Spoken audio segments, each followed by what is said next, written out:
নমস্কার বন্ধুরা, আজকে আবার একটা নতুন রেসিপির সাথে আপনাদের কাছে চলে এসেছি।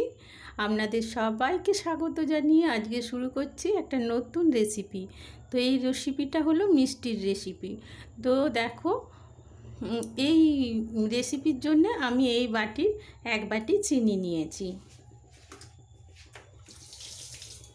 এই চিনিটা আমি এই কড়াইয়ের মধ্যে দিয়ে দিলাম। এই বাটির মাপ করে ততটাই জল আমি এই চিনির মধ্যে দিয়ে দিলাম। এটা রস হবে। আর এতে একটু আমি এলাচের গুঁড়ো আর একটু জয়িত্রীর গুঁড়ো দিয়ে দিয়েছি।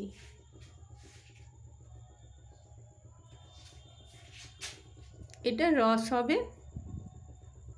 এবার বন্ধুরা, এই বাটির মাপ করে, একই বাটির মাপ করে আমি এতে হাফ বাটি নিয়েছি ময়দা আর হাফ বাটি নেব আটা। আর এই মিষ্টিটা মাত্র 20 টাকায় তৈরি হয়ে যাবে।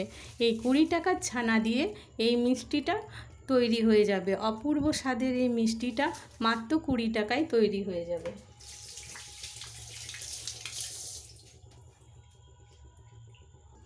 হাফ বাটি ময়দা দিয়েছিলাম আর হাফ বাটি দিচ্ছি আটা, কারণ ময়দাটা খাওয়া বেশি ভালো নয় বলে আমি এতে হাফ বাটি ময়দা আর হাফ বাটি আটা দিলাম।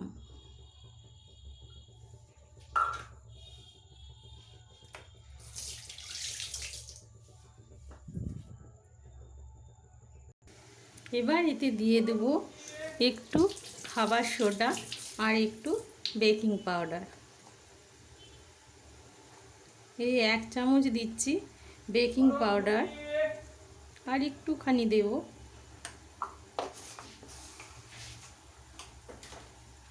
আর হাফ চামচ দেব আমি বেকিং সোডা।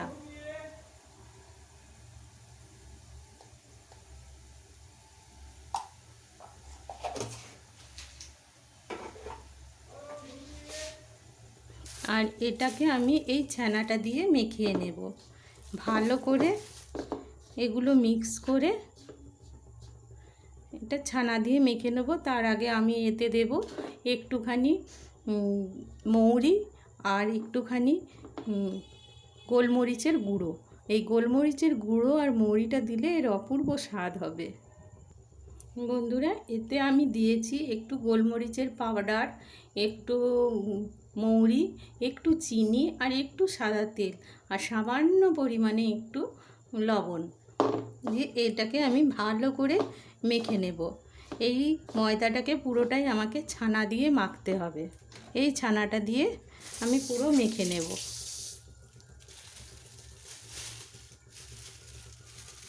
ছানাটা থেকে জল ঝরাবার কোনো দরকার নেই, এই ছানাটা দিয়েই মেখে নিতে হবে। আর যদি মনে করেন মাখতে একটু অসুবিধা হচ্ছে, তাহলে একটু লিকুইড দুধ দিয়ে দেবেন, আর না হলে একটু গরম জলও দিতে পারেন। লিকুইড দুধটা দিলেই ভালো হয়। আমি আটাটা মেখে নিয়েছি, এবার এটাকে বেলে নেব। এই আটায় আমি 2টো লই করেছি, এই লইগুলোকে একটা একটা করে আমি বেলে নেব। আমি এইরকমভাবে বেলে নিয়েছি। এই দেখুন, এই রকম মোটাভাবে একটু বেলে নিতে হবে।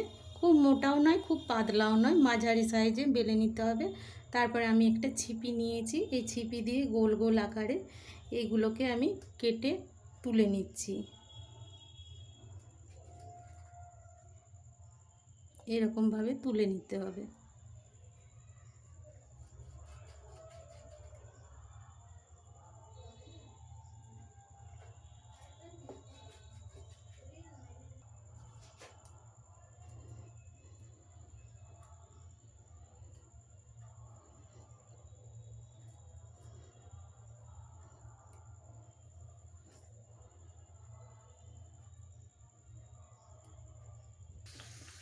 বন্ধুরা, আমি তেল বসিয়ে দিয়েছি, তেলে একটা ছেড়েও দিয়েছি। একটু বড় মাপেরও বানিয়েছি। এই বেকিং পাউডারের এই ঢাকনা দিয়ে আমি বড় মাপেরও একটু বানিয়েছি, আর এগুলো সব ছোট মাপের বানিয়েছি। আপনারা বড় চাইলে বড়ও বানাতে পারেন, আবার ছোট চাইলে ছোটও বানাতে পারেন, সুবিধা অনুযায়ী বানিয়ে নেবেন।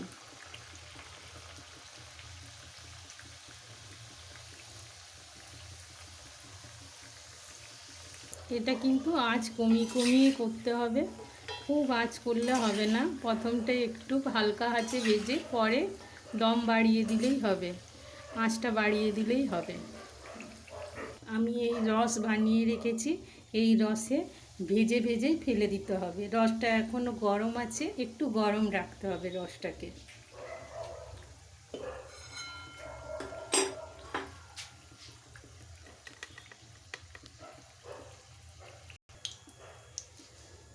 এগুলো হালকা ব্রাউন কালার হয়ে গেছে, এগুলোকে এবার আমি রসে ফেলে দেব।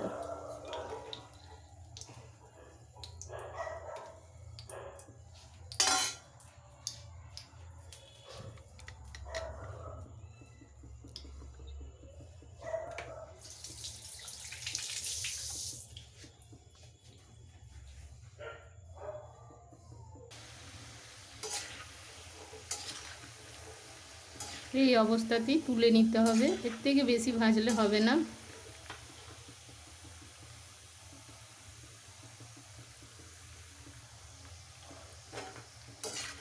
তুলে সঙ্গে সঙ্গে রসে ফেলে দিতে হবে।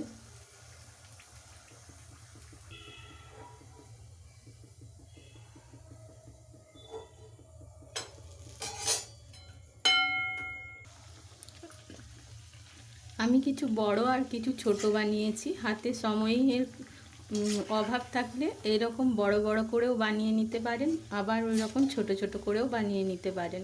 তবে ছোট ছোট করে বানালে বেশি দেখতে ভালো লাগে, তবে এই রকমভাবে বানালেও একই রকম খেতে কিন্তু একই রকম লাগবে।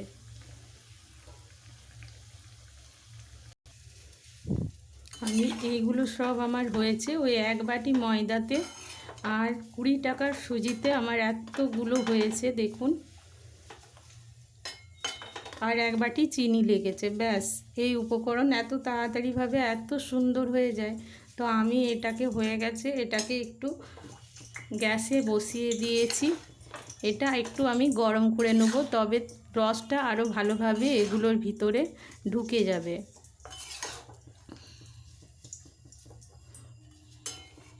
এগুলোকে কি বলবো, আমি চুষি পিঠেই বলছি। তো এই চুষি পিঠেগুলোর ভিতরে ঢুকে যাবে রসটা। একটু রসটাকে আমি একটু পাক দিয়ে নেব, সেই জন্য আমি রসটা প্রথমবারে একদম ঝোল ঝোল রেখেছিলাম। যেহেতু আমি আরেকবার এটাকে ফুটাবো বলে প্রথমবারে আমি একটুখানি হালকা রস করেছিলাম। আরেকবার গরম করে রেখে দিলে এটার ভিতরে সুন্দরভাবে রসটা ঢুকে যাবে আর খেতেও খুব ভালো লাগবে। ভালোভাবে ফুটিয়ে নিয়েছি, এরপর এটা আমি বন্ধ করে চাপা দিয়ে দেব। এটা 1 ঘন্টার জন্য চাপা দেওয়া থাকবে। 1 ঘন্টা পর এগুলো একদম ফুলে ফুলে উঠবে, তখন আপনাদের আমি আবার দেখাবো। বন্ধুরা, আমার এই